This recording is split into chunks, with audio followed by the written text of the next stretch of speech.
ಆತ್ಮೀಯ ವಿದ್ಯಾರ್ಥಿಗಳೇ, ಸಾಮಾನ್ಯವಾಗಿ ಆರ್ಯರ ಪ್ರಮುಖ ಲಕ್ಷಣಗಳಲ್ಲಿ, ಅವರ ಜನಜೀವನದ ಪ್ರಮುಖ ಲಕ್ಷಣಗಳಲ್ಲಿ ನಾವು ಕಳೆದ ಕ್ಲಾಸ್ನಲ್ಲಿ ಅವರ ಸಾಮಾಜಿಕ ಸ್ಥಿತಿಗತಿ ಬಗ್ಗೆ ಅಧ್ಯಯನ ಮಾಡಿದ್ವಿ. ಲಾಸ್ಟ್ಲಿ ನಾವು discussing the social life and social conditions of the Arya, the Vedic and later ವೈದಿಕನ್ period. Now let us today now discussing the economical conditions of the Arya. ಆರ್ಯರ ಕಾಲಾವಧಿಯ ಪೂರ್ವ ಮತ್ತು ಉತ್ತರ ವೇದ ಕಾಲಾವಧಿಯಲ್ಲಿ ಆರ್ಯರ ಒಂದು ಆರ್ಥಿಕ ಸ್ಥಿತಿ ಎಂಥದ್ದಾಗಿತ್ತು, ಯಾವ ರೀತಿ ಅನುಗುಣವಾಗಿ ತಮ್ಮ ಉದ್ಯೋಗವನ್ನು ನಡೆಸುತ್ತಾ ಅವರು ತಮ್ಮದೇ ಆಗಿರ್ತಕ್ಕಂಥ ಜನಜೀವನವನ್ನು ಒಂದು ಮಾದರಿಯಾಗಿ ಮಾಡಲಿಕ್ಕೆ ಪ್ರಯತ್ನ ಪಟ್ಟರು ಅನ್ನೋದನ್ನು ಕೂಡ ಗಮನಿಸಬಹುದು. ಹೌದಾ? ಇಲ್ಲಿ ಮೂಲತಃವಾಗಿ ಆರ್ಯರು ಅಲೆಮಾರಿ ಜನಾಂಗ ವಲಸೆ ಬಂದು ಒಂದು ಪ್ರದೇಶದಲ್ಲಿ ವಾಸವಾಗಿದ್ದ ಕಾರಣಕ್ಕಾಗಿಯೇ ಆರ್ಯರು ಹಳ್ಳಿಯಲ್ಲಿ ಏನಪ್ಪ ಅಂತಂದರೆ ತಮ್ಮ ವಾಸಸ್ಥಾನವನ್ನು ನೆಲೆ ಮಾಡಿದರು. ಇಲ್ಲಿ ಕೃಷಿ ಅನ್ನೋದು ಏನಪ್ಪ ಅಂದರೆ ಅವರ ಮೂಲ ಉದ್ಯೋಗವಾಗಿತ್ತು. The agriculture is the main occupation of the Arya. ಆರ್ಯರ ಕಾಲಾವಧಿಯ ಮೂಲ ಉದ್ಯೋಗ ಯಾವುದಾಗಿತ್ತಪ್ಪ ಅಂತಂದರೆ ಕೃಷಿಯಾಗಿತ್ತು.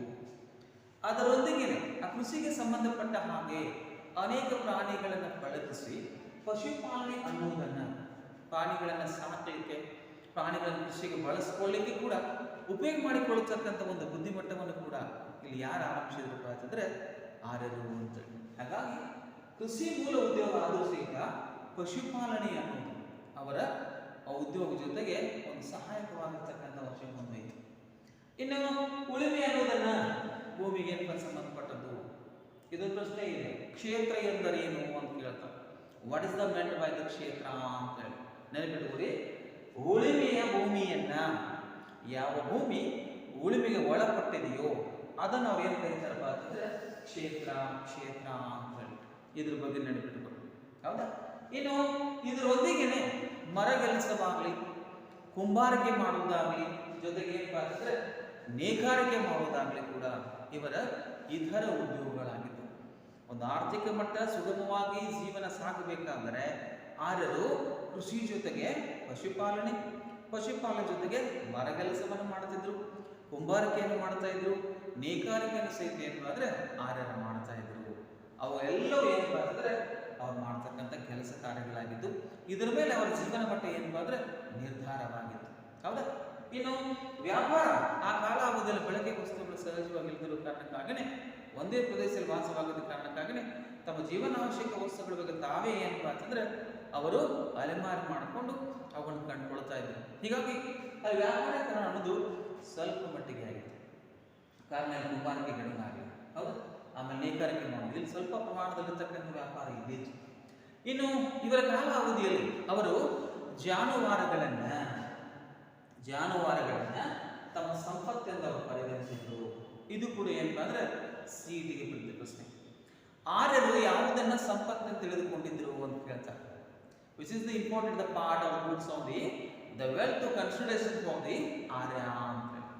ಆರ್ಯರು ಯಾವುದನ್ನ ಸಂಪತ್ತು ಅಂತ ಪರಿಗಣಿಸಿದ್ರು ಅಂತ ಕೇಳ್ತಾರೆ. ಅದು ಯಾವುದಪ್ಪ ಅಂತಂದ್ರೆ ಜಾನುವಾರುಗಳು, ದನಕರುಗಳು ಅವರೇ ಸಂಪೂರ್ಣವಾಗಿರ್ತಕ್ಕಂಥ ಆಸ್ತಿಯಾಗಿದೆ. ಇವತ್ತು ಕೂಡ ಹಾಗೆ ರೈತನಿಗೆ ಉಳಿಮೆ ಒಳಪಡ್ತಕ್ಕಂತಹ ಪಶುಪಾಲನೆಗಳೇನಿದ್ದಾವಲ್ಲ, ಸಾಕು ಪ್ರಾಣಿಗಳೇ ಒಂದು ಬೋಧಕವಾಗಿರ್ತಕ್ಕಂಥ ಸಂಪತ್ತು. ಆಡಾಗಲಿ, ಎಮ್ಮೆ ಆಗಲಿ, ಎತ್ತು ಆಗಲಿ, ಇವು ಆ ಕಾಲಾವಧಿಯಲ್ಲಿ ಹಿಡ್ಕೊಂಡು ಇವತ್ತಿಗೂ ಕೂಡ ಅವು ರೈತಾಪಿ ವರ್ಗಗಳಿಗೆ, ಕೃಷಿಯನ್ನು ನಂಬಿಪಟ್ಟವರಿಗೆ ಅವೇ ಪ್ರಮುಖವಾಗಿರ್ತಕ್ಕಂಥ ಆಸ್ತಿ ಅಂತ ಹೇಳ್ಬೋದು. ಹೌದಾ? ಇನ್ನು ವಸ್ತು ವಿನಿಮಯ ಪದ್ಧತಿ ಕೂಡ ಅವರ ರೂಢಿ ಇತ್ತು. ವಸ್ತುಗಳ ಪದ್ಧತಿಗಳಿತ್ತು. ಇಲ್ಲಿ ಹಣ ಇದ್ದಿದ್ದಿಲ್ಲ, ವಸ್ತುಗಳನ್ನು ಒಂದು ವಸ್ತುವನ್ನು ತೆಗೆದುಕೊಂಡು ಅದಕ್ಕೆ ಪ್ರತ್ಯೇಕವಾಗಿ ಪರ್ಯಾಯವಾಗಿ ಅದರ ಬೆಲೆಯುಳ್ಳವಾಗಿರ್ತಕ್ಕಂಥ ಸಮನಾಗಿರ್ತಕ್ಕಂಥ ವಸ್ತು ವಿನಿಮಯ ಪದ್ಧತಿ ಕೂಡ ಇವರ ಕಾಲದಲ್ಲಿತ್ತು. ಹೀಗಾಗಿ ಆರ್ಯರ ಪೂರ್ವ ವೇದ ಕಾಲದಲ್ಲಿ ಆರ್ಥಿಕ ಪರಿಸ್ಥಿತಿ ಕೃಷಿಯ ಅವಲಂಬನೆ, ಪಶುಪಾಲನೆ, ಅದರ ಜೊತೆಗೆ ಏನಪ್ಪ ಸಹಾಯಕವಾಗಿ ಮಾಡ್ತಾ ಇದ್ರು. ಜೊತೆಗೆ ಮರಗೆಲಸ, ಕುಂಬಾರಿಕೆಯನ್ನು ಮಾಡ್ತಾ ಇದ್ರು, ನೇಕಾರಿಕೆಯನ್ನು ಕೂಡ ಮಾಡ್ತಾ ಇದ್ರು, ಮತ್ತು ಜಾನುವಾರುಗಳು ಅವರ ಸಂಪತ್ತಾಗಿದ್ದು. ಕೃಷಿಗೆ ಒಳಪಡುವ ಭೂಮಿಗೆ ಅವ್ರು ಏನು ಕರೀತಾ ಇದ್ರಪ್ಪ ಅಂದ್ರೆ ಕ್ಷೇತ್ರ ಅಂತ ಕರೀತಾ ಇದ್ರು. ಹೌದಾ? ಇನ್ನು ಪೂರ್ವ ವೇದ ಕಾಲದಲ್ಲಿ ಆರ್ಯರ ಪ್ರಮುಖ ಉದ್ಯೋಗ ಯಾವುದು ಅಂತ ಕೇಳ್ತಾರೆ. ಅದು ಯಾವುದು? ಕೃಷಿ ಅನ್ನೋದು. ಇಲ್ಲಿ 4-5 ವಿಷಯಗಳು ಒಂದು ಅಂಕದ ಪ್ರಶ್ನೆಗಳು ಬರಲಿಕ್ಕೆ ಸಾಧ್ಯತೆ. ಹೌದಾ? ಇನ್ನು ಪೂರ್ವ ವೇದ ಕಾಲದಲ್ಲಿರ್ತಕ್ಕಂಥ ಆರ್ಯರ ಜನಜೀವನದ ಆರ್ಥಿಕ ಮಟ್ಟ, ನಂತರ ಕಾಲಾವಧಿ. ಹೌದು, are the changes to the later Vedic period on the ಆರ್ಯರ್ ಎಕನಾಮಿಕಲ್ ಕಂಡೀಷನ್. ಇವರ ಆರ್ಥಿಕ ಪರಿಸ್ಥಿತಿ ಇಲ್ಲಿ ಹೇಗಾಯಿತು. ಬರಬರ್ತಾ ಏನಪ್ಪ ಜನಸಂಖ್ಯೆ ಬೆಳವಣಿಗೆ ಹಳ್ಳಿಗಳು ಬೆಳೆದ ಹಾಗೆ ಏನು ಉದಯವಾದವು ಅಂತಂದ್ರೆ ನಗರಗಳು ಉದಯವಾದವು. They are more the progressive for the village to the converting and transform the ಅವೆಲ್ಲ ಏನಪ್ಪ ಅಂತಂದ್ರೆ ಹ್ಯಾಕ್ ಬದಲಾದ ಜನಸಂಖ್ಯೆ ಬೆಳೆದ ಹಾಗೆ ವ್ಯಾಪಾರೀಕರಣ ಬೆಳೆದ ಹಾಗೆ ಅವು ಸಹಜವಾಗಿ ಏನಪ್ಪ ಅಂದ್ರೆ ಬದಲಾಗ್ತಾವೆ. ಹಳ್ಳಿಗಳು ಉತ್ತರ ವೇದ ಕಾಲದಲ್ಲಿ ನಗರಗಳಾಗಿ ಮಾರ್ಪಟ್ಟು ಆ ಕಾಲಾವಧಿ ಆರ್ಯರ ಉತ್ತರ ವೇದ ಕಾಲದಲ್ಲಿ ಇರ್ತಕ್ಕಂಥ ಪ್ರಮುಖ ನಗರಗಳ ಹೆಸರು ಸರಿ ಅಂತ ಕೇಳ್ತಾರೆ. ಅವು ಯಾವಪ್ಪ ಅಂದ್ರೆ ಹಸ್ತಿನಾಪುರ ಅಂತ ಹೇಳಿ. ಇವತ್ತು ಪಾಂಡವರು ಮತ್ತು ಕೌರವರು ನಾವು ಮಹಾಭಾರತದಲ್ಲಿ ಏನು ಕಾಣ್ತಾ ಇದೀವಲ್ಲ ಅವನ್ನು ಗಮನಿಸ್ತಾ ಇದ್ದಾರೆ. ಇಲ್ಲಿ ಇಂದ್ರಪ್ರಸ್ಥ, ಕೌಸುಂಬಿ ಅಂತ ಇವುಗಳನ್ನೆಲ್ಲ ಮೆನ್ಷನ್ ಮಾಡಿದ್ದಾರೆ. ಇಲ್ಲಿ ಹಸ್ತಿನಾಪುರ, ಇಂದ್ರಪ್ರಸ್ಥ, ಕೌಸುಂಬಿ ಇವು ಏನಪ್ಪ ಅಂದ್ರೆ ಆರ್ಯರ ಉತ್ತರ ವೇದ ಕಾಲದಲ್ಲಿರ್ತಕ್ಕಂಥ ಬಹುದೊಡ್ಡ ನಗರಗಳು. ಇಲ್ಲಿ ಕೂಡ ಅಲ್ಲಿ ಹಾಗೆ ಪೂರ್ವ ವೇದ ಕಾಲದಲ್ಲಿ ಆರ್ಯರ ಒಂದು ಮೂಲತನವಾಗಿರ್ತಕ್ಕಂಥ ಉದ್ಯೋಗ ಕೃಷಿ ಆಗಿತ್ತು. ಇಲ್ಲಿ ಕೃಷಿ ಜೊತೆಗೆ ಪಶುಪಾಲನೆ ಕೂಡ ಏನಪ್ಪಾ ಅಂದ್ರೆ ಮುಂದುವರಿತು. ಜೊತೆಗೆ ಇತರವಾಗಿರ್ತಕ್ಕಂತಹ ಉದ್ಯೋಗಗಳು ಸಹಿತ ಏನಪ್ಪಾ ಅಂತಂದ್ರೆ ಇಲ್ಲಿ ಮುಂದುವರೆದು. ಉದಾಹರಣೆಗಾಗಿ ನೇಕಾರಿಕೆ, ಕುಂಬಾರಿಕೆ, ಮರಗೆಲಸ ಇತರವಾಗಿರ್ತಕ್ಕಂತಹ ವೃತ್ತಿಗೆ ಸಂಬಂಧಪಟ್ಟವಾಗಿರ್ತಕ್ಕಂಥ ಪ್ರತಿಯೊಬ್ಬನೂ ಕೂಡ ಇಲ್ಲಿ ಏನಪ್ಪಾ ಅಂತಂದ್ರೆ ತನ್ನದೇ ಆಗಿರ್ತಕ್ಕಂಥ ಉದ್ಯೋಗ ಮಟ್ಟವನ್ನು ಮಾಡಿ ತನ್ನ ಜೀವ ಮಟ್ಟವನ್ನು ಸುಧಾರಿಸೋದಕ್ಕೆ ಪ್ರಯತ್ನ ಪಡತಕ್ಕಂಥ ಒಂದು ವ್ಯಕ್ತಿತ್ವ ಕೂಡ ಇಲ್ಲಿ ಅಂತ ಹೇಳಿ. ಆಮೇಲೆ ಇಲ್ಲಿ ವ್ಯಾಪಾರ ಮತ್ತು ವಾಣಿಜ್ಯಗಳು ಪ್ರಾಮುಖ್ಯತೆಯನ್ನು ಪಡೆದವು ಅಂತ ಹೇಳಿ ಪೂರ್ವ ವೇದ ಕಾಲದಲ್ಲಿ ಇಲ್ಲೇ ಇದೆ. ಆದರೆ ಇಲ್ಲಿ ಹಳ್ಳಿಗಳು ನಗರಗಳಾಗಿ ಪರಿವರ್ತನೆ ಆದ ನಂತರದಲ್ಲಿ ಒಂದು ವಸ್ತುವನ್ನು ಕೊಂಡುಕೊಳ್ಳಲಿಕ್ಕೆ ಪ್ರತಿಯೊಬ್ಬನಿಗೆ ಏನಪ್ಪಾ ಅಂತಂದ್ರೆ ಇಲ್ಲಿ ಸಹಾಯಕವಾಗುವ ಹಾಗೆ the trade and the commerce they are the more the valuable taking in for the later ವೈದಿಕನ್ period. ಉತ್ತರ ವೇದ ಕಾಲದಲ್ಲಿ ವ್ಯಾಪಾರ ವಾಣಿಜ್ಯಗಳು ಪ್ರಾಮುಖ್ಯತೆಯನ್ನು ಪಡೆದು ಆಮೇಲೆ ಇಲ್ಲಿ the internal and external the trade and commerce will be started and more progressive for the later ವೈದಿಕನ್ period. ಇಲ್ಲಿ ಆಂತರಿಕ ಮತ್ತು ಬಾಹ್ಯ ವ್ಯಾಪಾರೀಕರಣವು ಆರಂಭವಾಯಿತು. ಉದಾಹರಣೆಗೆ ಏನಂತಂದ್ರೆ ಸಮುದ್ರ ವ್ಯಾಪಾರಗಳು ಮುಂದುವರೆದು ಹತ್ತಿ ಮತ್ತು ರೇಷ್ಮೆ ಇವು ಎರಡು ಸಿಇಟಿ ಪ್ರಶ್ನೆ ನೆನಪಿಟ್ಟುಕೊಳ್ಳಿ. They are asking to the CET question already. ಏನು ಆರ್ಯರ ಪ್ರಮುಖ ಏನು ಬಾಹ್ಯ ಅಥವಾ ಸಮುದ್ರ ವ್ಯಾಪಾರಕ್ಕೆ ಸಂಬಂಧಪಟ್ಟ ವಸ್ತುಗಳು ಯಾವಾಗಿದ್ದವು? ಅವುಗಳಲ್ಲಿ ಹತ್ತಿ ಮತ್ತು ರೇಷ್ಮೆ. The cotton and the silk is imported the trade goods of the ಆರ್ಯ. ಆರ್ಯರ ಪ್ರಮುಖ ಏನಪ್ಪ ಅಂತಂದ್ರೆ ಒಂದು ವ್ಯಾಪಾರಕ್ಕೆ ವಸ್ತು ಬಳಕೆ ಮಾಡತಕ್ಕಂಥವುಗಳು ಯಾವುದು? ಹತ್ತಿ ಮತ್ತು ರೇಷ್ಮೆ. ಇನ್ನು ವಿಶೇಷವಾಗಿ ಇದು ಕೂಡ ಕೇಳಿದ್ದಾರೆ, ಆರ್ಯರ ಕಾಲಾವಧಿಯಲ್ಲಿ ಬಳಕೆಯಾಗಿರ್ತಕ್ಕಂಥ ಚಿನ್ನದ ನಾಮಾಂಕಿತ ರೂಪ ಏನು ಅಂತ ಕೇಳಿದ್ದಾರೆ, ಅಥವಾ ಚಿನ್ನದ ತುಣುಕು ಹೆಸರು ಏನಾಗಿತ್ತು ಅಂತ ಕೇಳಿದ್ರೆ, ಅಥವಾ ನಿಷ್ಠ ಅನ್ನೋದು ಆರ್ಯರು ಏನಂತ ಬಳಸ್ತಾ ಇದ್ರು ಅಂತ. ಇದು ವಸ್ತು ವಿನಿಮಯ ರೂಪದಲ್ಲಿ ಒಂದು ಬಂಗಾರದ ತುಣುಕು. It is one of the part of the gold. ಒಂದು ಚಿನ್ನದ ಏನಪ್ಪ ಅಂದ್ರೆ ತುಣುಕು ಸಹಿತ ಇವರ ಕಾಲದಲ್ಲಿ ಬಳಕೆಯಾಗಿತ್ತು. ಅದಕ್ಕೆ ನೆನಪಿಟ್ಟುಕೊಳ್ಳಿ, ಆರ್ಯರ ಕಾಲಾವಧಿ ಪ್ರಮುಖವಾಗಿರ್ತಕ್ಕಂಥ ನಗರಗಳು, ಇಲ್ಲಿ ಏನಪ್ಪ ವ್ಯಾಪಾರಕ್ಕೆ ಪ್ರಮುಖವಾಗಿ ಬಳಸತಕ್ಕಂಥ ಎರಡು ವಸ್ತುಗಳು, ಜೊತೆಗೇನು ನಿಷ್ಕ ಎನ್ನುವ ಬಂಗಾರದ ನಾಣ್ಯಗಳನ್ನು ಕೂಡ ಇವರು ಬಳಕೆ ಮಾಡ್ತಾ ಇದ್ರು ಅಂತ. ಹಾಗಾಗಿ ಇವೆಲ್ಲ ಮೂಲದಲ್ಲಿ ಕೂಡ ನಿಮಗೆ ಆರ್ಯರ ಆರ್ಥಿಕ ಸ್ಥಿತಿಗತಿಗಳ ಬಗ್ಗೆ ಬರೆಯಿರಿ. Write note on the economical conditions of the Arya ಅಂತ. ನಾವು they are asking to the several the question to the different the 5 marks on the your annual examination. ಅದಕ್ಕಿಂತ ಪೂರ್ವದಲ್ಲಿ ಒಂದು ಅಂಕದ ಪ್ರಶ್ನೆಗಳ ಬಗ್ಗೆ ಕೂಡ ತಾವು ಗಮನ ಹರಿಸಬೇಕು. ಹೌದಾ? ಓಕೆ, ಲೆಟ್ಸ್ ಟೈಮ್ ಇರ್ತಾನೆ ಅದನ್ನು ಚಲೋ ಅಲ್ಲ. ಆರ್ಯರು ಪ್ರಕೃತಿಯ ಆರಾಧಕರಾಗಿದ್ದರು.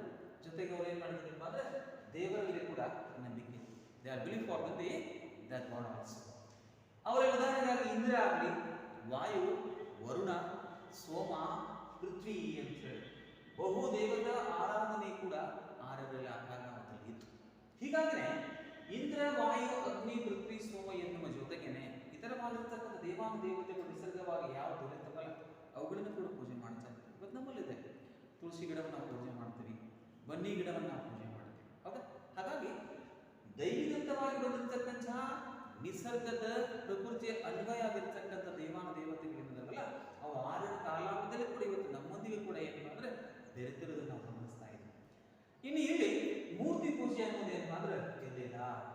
Not the praying to the as a statue. ಅವರೆಂದು ಏನಪ್ಪ ಅಂತಂದ್ರೆ ಒಂದು ದೇವರನ್ನ ಮೂರ್ತಿ ಮಾಡಿ, ಕಲ್ಲು ಮೂರ್ತಿಯನ್ನು ಮಾಡಾಗಲಿ, ಮಣ್ಣು ಮೂರ್ತಿಗಳನ್ನು ಮಾಡಲಿ, ಇದರವಾಗಿರ್ತಕ್ಕಂತಹ ವಸ್ತುಗಳನ್ನು ಪೂಜಿಸಿ ಅವರೆಂದೂ ಏನಪ್ಪ ಅಂತಂದ್ರೆ ಏಕ ದೇವತಾ ಆರಾಧನೆ ಅವರಲ್ಲಿರಲಿಲ್ಲ.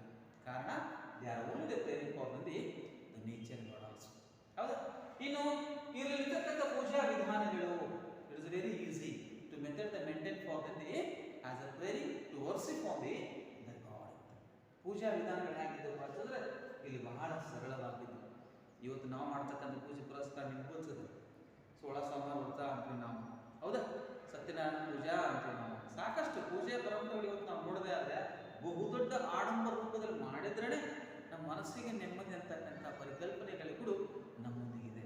ಅದಾಗಲಿ ಹಾಗಿರಲಿಲ್ಲ. ಇರೋದರಲ್ಲಿ ಅವ್ರು ಏನು ಮಾಡ್ತಾರಪ್ಪ ಅಂತಂದ್ರೆ ಸ್ವಚ್ಛಂದವಾಗಿ ಸರಳವಾಗಿರ್ತಕ್ಕಂಥ ಪೂಜಾ ವಿಧಾನಗಳನ್ನು ಮಾಡಿ ತಮ್ಮ ಧಾರ್ಮಿಕ ವಿಧಿವಿಧಾನಗಳು ಅನುಸರಿಸ್ತಕ್ಕಂಥ ಪದ್ಧತಿ ಕೂಡ ಆರಂಭಿತ್ತು ಅಂತ ಹೇಳ್ತೀವಿ. ಇನ್ನು 6 ಶ್ಲೋಕಗಳನ್ನ ರಚಿಸಿ ದೇವರನ್ನ ಆರಾಧಿಸುತ್ತಿದ್ದರು ಅಂತ ಹೇಳಿ ಇವತ್ತು ಕೂಡ ಇದೆ. ಏನು? ಗಜಾನನ ಭೂತಗನಾದ ಸೇವಿತಂ ಕಪಿತ ಜಂಬು ಫಲಸಾರ ವರ್ಜಿತಂ ಉಮಾಸುತಂ ಶೋಕ ವಿನಾಶ ಕಾರಣಂ ನಮಾಮಿ ವಿಘ್ನೇಶ್ವರ ಪಾದ ಪಂಕಜಂ ಅಂತ ಗಣೇಶನ ನಾಮಸ್ಮರಣೆ ಮಾಡಿ ಅವನ ಕೃಪೆಗೆ ನಾವು ಅನುಭಾಗಿ ನಾವು ಮಾಡ್ತಾ ಇದ್ದೀವಿ. ಹೌದು. ಇನ್ನು ಕೃಷ್ಣಾಯ ವಾಸುದೇವಾಯ ಹರೇ ಪರಮಾತ್ಮನೆ ಪ್ರಣತಕೇಶ ನಾಶಾಯ ಗೋವಿಂದಾಯ ನಮೋ ನಮಃ ಅಂತ ಹೇಳಿ ಶ್ರೀಕೃಷ್ಣ ಪರಮಾತ್ಮ ನಾಮಸ್ಮರಣೆ ಮಾಡ್ತೀವಿ. ಹೌದಾ? ಓಂ ಸಚ್ಚಿದಾನಂದ ಪರಬ್ರಹ್ಮ ಪುರುಷೋತ್ತಮ ಪರಮಾತ್ಮ ಶ್ರೀ ಭಗವತಿ ಸಮೇತ ಶ್ರೀ ಭಗವತಿ ನಮಃ ಅಂತ ಹೇಳಿ ಈಶ್ವರ ಪರಮೇಶ್ವರನನ್ನ ಬ್ರಹ್ಮನನ್ನ ನಾವು ಏನಪ್ಪ ಅಂತಂದ್ರೆ ಆರಾಧನೆ ಮಾಡ್ತೀವಿ. ಇನ್ನು ಯಾ ಕುಂದಿನ ತುಷಹಾರ ಧವಳ ಯಾ ಶುಭ್ರವಸ್ಥಾಗತ ಯಾ ವೀಣಾ ಅವರ ದಂಡ ಪಂಡಿತಕರ ಯಾ ಶ್ವೇತ ಪದ್ಮಾಸನ ಯಾ ಬ್ರಹ್ಮಾಚ್ಯುತ ಶಂಕರ ಪ್ರಭೃತಿ ದೇವಂ ಸದಾ ವಂದಿತ ಸಾಮಂ ಪಾತು ಸರಸ್ವತಿ ಭಗವತಿ ನಿಶ್ವೇಶಜಾಡ್ಯಪ್ಪ ಅಂತ ಹೇಳಿ ಶಾರದ ಮಾತೆ ಸರಸ್ವತಿನ ಕೂಡ ನಾವು ಮಾಡ್ತೀವಿ. ಹೌದು. ಆಮೇಲೆ ಸರ್ವಮಂಗಲ ಮಾಂಗಲ್ಯ ಶಿವೆ ಸರ್ವಾರ್ಥ ಸಾಧಿಕೆ ಶರಣ್ಯೇತ್ರ ಕಮ್ಮಿ ಗೌರಿ ನಾರಾಯಣ ನಮಸ್ತಂತೆ ಅನೇಕ ದೇವಾನುದೇವತೆಗಳನ್ನ ಶ್ಲೋಕ ರೂಪದಲ್ಲಿ ನಾವು ಪಠಿಸಿ ಇವತ್ತಿ ಕೂಡ ಆದರ ನಾವು ಬಿಟ್ಟಿರ್ತಕ್ಕಂಥ ಒಂದು ಪೂಜಾ ವಿಧಾನಗಳನ್ನ ದೈವಕ್ಕೆ ನಾವು ಶರಣ ಆಗುವ ಹಾಗೆ ಮಾನಸಿಕ ನೆಮ್ಮದಿಯನ್ನು ಪಡೆಯಲು ಸಿದ್ಧವಾಗಿ ಇನ್ನು ಸಹಿತ ನಾವೇನು ಮಾಡ್ತೀವಿ ಶ್ಲೋಕಗಳ ಮೂಲಕವಾಗಿ ದೇವರನ್ನ ಆರಾಧನೆ ಮಾಡ್ತೀವಿ. ಹೌದಾ? ಇನ್ನು ವಿಧಿವಿಧಾನಗಳು ಯಜ್ಞಯಾಗಾದಿಗಳು ಜೊತೆಗೇನೆ ಬಲಿ ಅರ್ಪಣೆ ಕೂಡ ಕಾಲದಲ್ಲಿ ಇತ್ತು. ಅನೇಕ ಯಜ್ಞಯಾಗಾದಿಗಳನ್ನು ಮಾಡಿ ನಮ್ಮಲ್ಲಿ ಒದಗಿರ್ತಕ್ಕಂಥ ಅಂಧಕಾರವನ್ನು ಅಳಿಸಿ ಹಾಕಲಿ ಅಂತ ಹೇಳಿ ದೇವರಿಗೆ ನಾವು ಏನು ಮಾಡ್ತೀವಿ ಪೂಜಾ ವಿಧಾನಗಳನ್ನು ಮಾಡಿ ಅಲ್ಲಿ ಏನು ಮಾಡ್ತೀವಿ ಅವನಿಗೆ ಬಲಿ ಅರ್ಪಣೆ ಮಾಡ್ತಕ್ಕಂಥ ಪದ್ಧತಿ ಕೂಡ ಇವರ ಕಾಲದಲ್ಲಿತ್ತು. ಹಾಗಾಗಿ ಲೆಟ್ ಅಸ್ ನೌ ಒಂದು very important part of the ವೈದಿಕ ಇಲ್ಲಿ ಪೂರ್ವವೇದ ಕಾಲದಲ್ಲಿ 6 ಧಾರ್ಮಿಕ ವಿಧಿವಿಧಾನಗಳು ಆಚರಣೆಗಳು ಹೇಗಿತ್ತು ಅನ್ನೋದ್ರ ಬಗ್ಗೆ ಸ್ವಲ್ಪ ಕಾಲ ಗಮನಿಸಲಿ. ಹೌದಾ? ಓಕೆ. ದೆನ್ ನಾವು ಡಿಸ್ಕಸ್ಸಿಂಗ್ ದ ಲೆಟರ್ ವೈದಿಕ the religious system of the Arya. 6 ಏನಪ್ಪಾ ಅಂತಂದ್ರೆ ಧಾರ್ಮಿಕ ವಿಧಿವಿಧಾನಗಳು ಉತ್ತರ ವೇದ ಕಾಲದಲ್ಲಿ ಹೇಗಿತ್ತು. ಇಲ್ಲಿ ಧರ್ಮಾಚರಣೆ ಎಂಬುದು ಒಂದು ಸಂಕೀರ್ಣವಾಗಿ ಬರ್ತದೆ.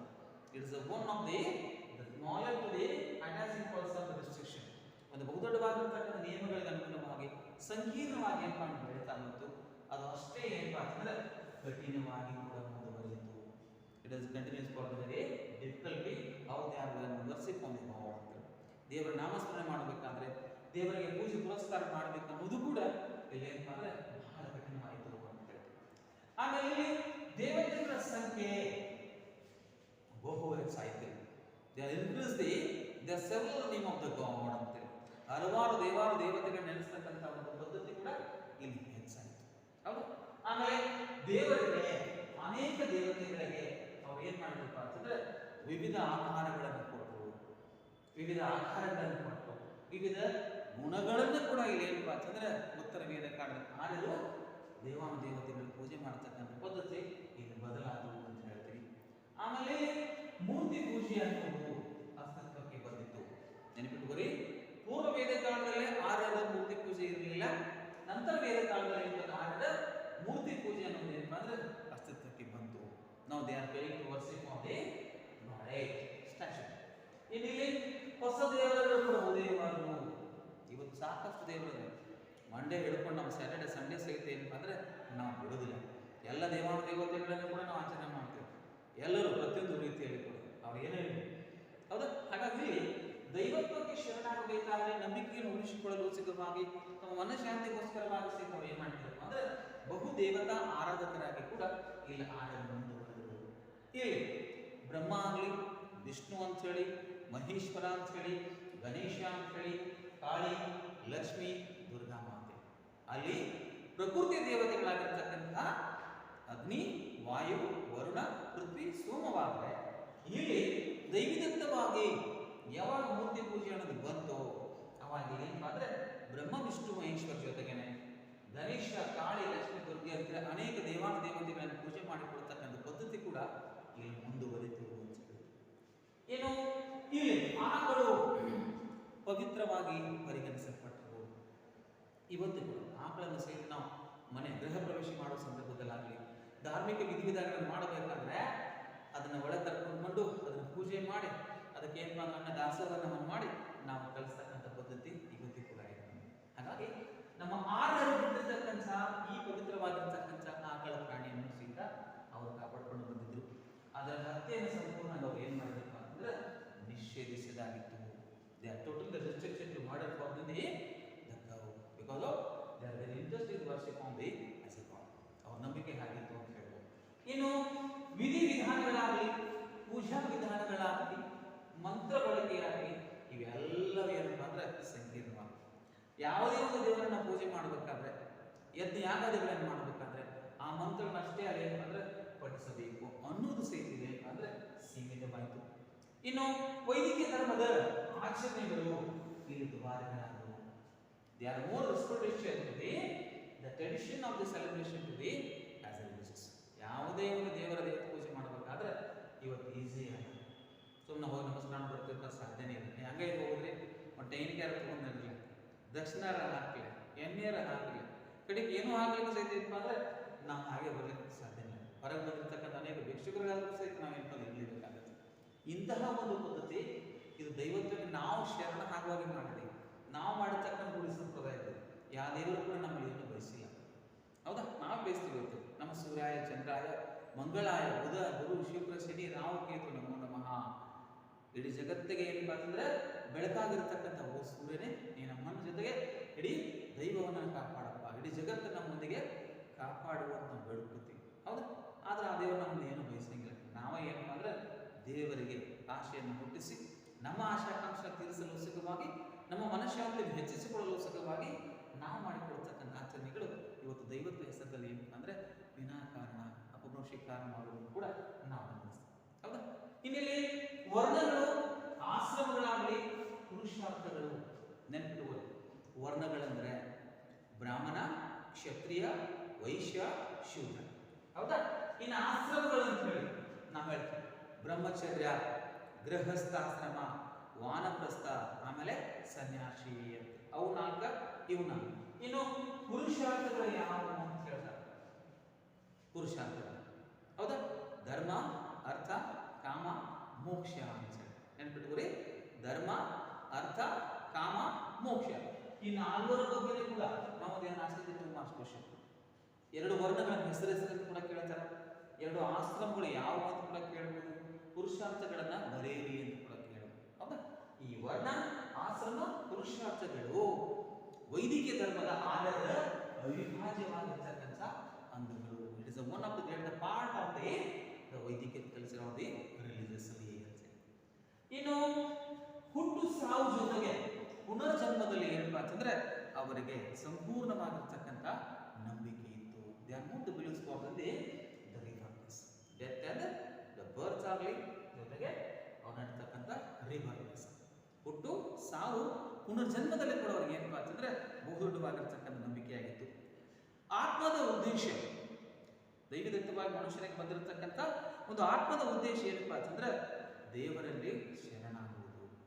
ನಾವು ಹೇಳ್ತೀವಿ ಇಷ್ಟೆಲ್ಲ ಜಗತ್ತಿಗೆ ಸಾಕಾಗಿತ್ತಪ್ಪ, ದೇವರೇ ನಮ್ಮ ವೈಪ ಅಂತೀವಿ. ಅದು ಯಾವುದು? ಮೋಕ್ಷ. It is ending the days of the who are going to survive for the as a god. ದೇವರಲ್ಲಿ ಶರಣಾಗೋದು ನಾವು ಹೇಳಿದಪ್ಪ ಅಂತಂದ್ರೆ ಮೋಕ್ಷ. ನಿಮ್ಗೆ ಕೇಳ್ತಾರೆ ಪ್ರಶ್ನೆ, ಮೋಕ್ಷ ಎಂದರೆ ಏನು ಅಂತ ಹೇಳಿ. ಹೌದಾ? ಲಾಸ್ಟಕ್ಕೆ ಹೋಗೋದ್ರೆ ಅದ ಮೋಕ್ಷ ನಮಗಿಲ್ಲ. ದೇವರಿಗೆ ಶರಣಾಗಿ ಹೋಗೋದೇನಿದೆಯಪ್ಪ, ನಾಮಸ್ಮರಣದಲ್ಲಿ ನಾವು ಹೋಗೋದೇನಿದೆಯಲ್ಲ ಅದು ಮೋಕ್ಷ ಅಂತ ನಾವು ಕರಿತಾ ಇದ್ದೀವಿ. ಇನ್ನು ಈ ಮೋಕ್ಷ ಸಾಧನೆಗಾರ ನಾವು ಏನು ಮಾಡಬೇಕು? ಭಕ್ತಿಯನ್ನು ಮಾಡಬೇಕು, ಜ್ಞಾನದ ಆರಾಧನೆಯನ್ನು ಮಾಡಬೇಕು, ಯೋಗ ಮಾಡಬೇಕು, ಕರ್ಮವನ್ನು ಮಾಡಬೇಕು. ನೆನ್ಪಿಟ್ಕೊರಿ, ಮೋಕ್ಷ ಸಾಧನೆಗಾಗಿ ಭಕ್ತಿ ಆರಾಧನೆ, ಜ್ಞಾನದ ಆರಾಧನೆ, ಆಮೇಲೆ ಕರ್ಮದ ಆರಾಧನೆ, ಯೋಗವನ್ನು ಅನುಸರಿಸಬೇಕು. ಈ 4 ಅವಯಗಳನ್ನು ಅನುಸರಿಸದೇ ಆದರೆ ನಾವು ದೈವತ್ವಕ್ಕೆ ಶರಣಾಗಿರ್ತಕ್ಕಂಥವುಗಳನ್ನು ಕೂಡ ನಾವು ಮಾಡಬಹುದು. ಇನ್ನು ವೇದ ಕಾಲಾವಧಿಯಲ್ಲಿ ಇರ್ತಕ್ಕಂಥ ಧಾರ್ಮಿಕ ಪ್ರಮುಖ ಗ್ರಂಥಗಳು ಯಾವುವು ಅಂತ ಕೇಳ್ತಾರೆ. ವೇದ, ಉಪನಿಷತ್ತುಗಳು, ಸ್ಮೃತಿಗಳು, ಪುರಾಣಗಳು, ಇವು ಜೊತೆಗೇನೆ ರಾಮಾಯಣ ಮಹಾಭಾರತಗಳು ಕೂಡ ಆ ಕಾಲಾವಧಿಯಲ್ಲಿರ್ತಕ್ಕಂಥ ವೈದಿಕ ಧರ್ಮದಲ್ಲಿಯೇ ಪವಿತ್ರ ಗ್ರಂಥಗಳು ಕೂಡ. ಇವತ್ತಿಗೂ ನಮ್ಗೆ ಏನಪ್ಪಾ ಅಂತಂದ್ರೆ ದೈವತ್ವಗಳು ನಾವು ಅರಿಬೇಕಾದ್ರೆ ಪ್ರತಿಯೊಂದು ಹಂತದಲ್ಲಿ ನಾವು ಪುರಾಣಗಳನ್ನು ನೋಡ್ತೀವಿ, ವೇದಗಳನ್ನು ನೋಡ್ತೀವಿ, ಹೌದು, ಸ್ಮೃತಿಗಳನ್ನು ನೋಡ್ತೀವಿ, ಶ್ಲೋಕಗಳನ್ನು ನೋಡ್ತೀವಿ, ಅನೇಕ ಏನಪ್ಪಾ ಅಂತಂದ್ರೆ ಪಠಣಕ್ಕೆ ಸಂಬಂಧಪಟ್ಟವಾಗಿರ್ತಕ್ಕಂಥ ಗೀತ ರಚನೆಗಳನ್ನು ಕೂಡ ನಾವು ನೋಡ್ತೀವಿ. ಹಾಗಾಗಿ ಧರ್ಮ ಅನ್ನೋದು ಭಾರತದ ಜೀವನದ ಜೀವಾಳ. ನಮ್ಮ ಪೂರ್ವಜರಾಗಿರ್ತಕ್ಕಂಥ ಆರ್ಯರ ಕಾಲಾವಧಿಯ ಧಾರ್ಮಿಕ ವಿಧಾನಗಳು ಬಹಳ ಏನಪ್ಪ ಸ್ವಚ್ಛಂದವಾಗಿದ್ದು ಅವು ಇವತ್ತು ಕೂಡ ಏನಪ್ಪಾ ಅಂತಂದ್ರೆ ಮುಂದುವರಿತಕ್ಕಂತಹ ಪ್ರವೃತ್ತಿ ಕೂಡ ನಾವು ಅನುಸರಿಸಿ ಬಂದೀವಿ ಅನ್ನೋದು ಕೂಡ ಗಮನಿಸಬಹುದು. ಹಾಗಾಗಿ ಈಗ ಸಾಕಷ್ಟು ವಿಷಯಗಳು ನಾವು there asking to the 5 marks question for your examination, ಅದ್ರ ಬಗ್ಗೆ ಪ್ರಿಪೇರ್ ಮಾಡಿ. ದ ಸೋಷಿಯಲ್ ಕಂಡೀಷನ್ ಬೇರೆ ಮಾಡ್ರಿ, ಆರ್ಥಿಕ ಸ್ಥಿತಿಗತಿಗಳನ್ನು ಬೇರೆ ಮಾಡ್ರಿ, ಧಾರ್ಮಿಕ ಸ್ಥಿತಿಗತಿಗಳನ್ನು ಬೇರೆ ಮಾಡ್ರಿ, ರಾಜಕೀಯ ಸ್ಥಿತಿಗತಿಗಳ ಬಗ್ಗೆ ಬೇರೆ. ಹೌದಾ? Okay, let us now continue the tomorrow class to education and the science. ಶಿಕ್ಷಣ ಮತ್ತು ಉದ್ಯೋಗ ಆರ್ಯರ ಕಾಲಾವಧಿಯಲ್ಲಿ ಎಷ್ಟರ ಮಟ್ಟಿಗೆ ಬಳಕೆಯಾಗಿತ್ತು, ಅವುಗಳ ಬಳಕೆ ಅನುಗುಣವಾಗಿ ಅವರು ಎಂಥ ಒಂದು ಪವಿತ್ರವಾಗಿರ್ತಕ್ಕಂಥ ಜೀವನವನ್ನು ಸಾರ್ಥಕವಾಗಿ ನಡೆಸಲಿಕ್ಕೆ ಸಾಧ್ಯವಾಗಿತ್ತು ಅನ್ನೋದನ್ನು ಕೂಡ ಗಮನಿಸು. ಹೌದಾ? ನಮಸ್ತೆ, ಧನ್ಯವಾದ.